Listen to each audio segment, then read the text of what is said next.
Right, so we got Graham's van in we've done a lot of work on this. We had an engine before which wasn't a good recon and it didn't last him very long, so we decided to, luckily he had the original engine, original coding and everything, because the van's been in the family since probably about 82, so it's a real family affair with his dad owning it previously.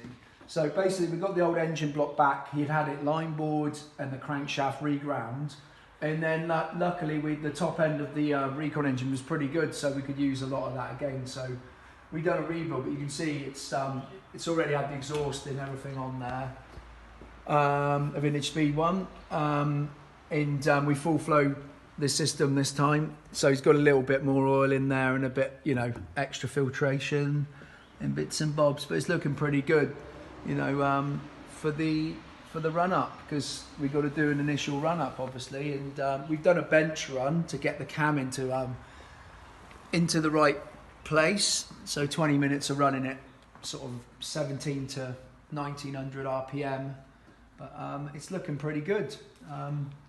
We're ready to run it. So yeah, we got it down, but to show you some other bits we've done previously. So obviously got billet stainless pulley. We put a small breather system on for the ICTs. It's running a mild cam, like a W100 in there based on it. You can see it's got the original coding for his logbook, which is, it's lovely to have that really. And you can see it's all tidied up. 34 ICTs on there, 009 with electronic ignition. He's got the decent fire extinguisher, so puts out, spreads around, so it's nice just in case. But we got all new lines and everything. It's pretty much a good recon rebuild basically. I don't usually build on a line board case, but it's a bit special for Graham that, you know, the owner, that we wanted it to have matching numbers.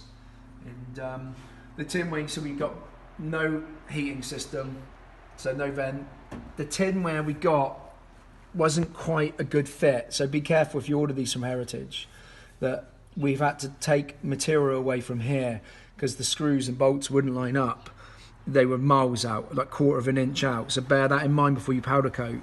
As you know, Graham learned that we've had to machine these out here, and that's annoying when you've powder coated everything, and you have to cut it again. Graham's put some groovy little lights in here. So we've got natural light, artificial light for the filming, which is quite handy. You just have to use our own light. But yeah, she's a nice little engine. She sounds good, but we'll give her a fire up and see how she goes.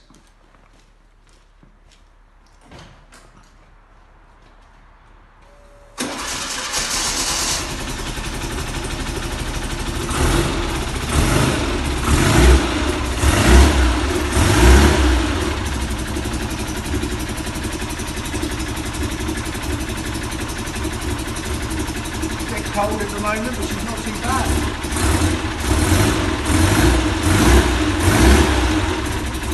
Maybe pinch the fan that up a little bit. But we've done most of the running on the bench before, but we've brought it in on everything now. She sounds pretty good. Want to warm up the oil really before we take these out to oil seals and stuff like that, but full flow oil system.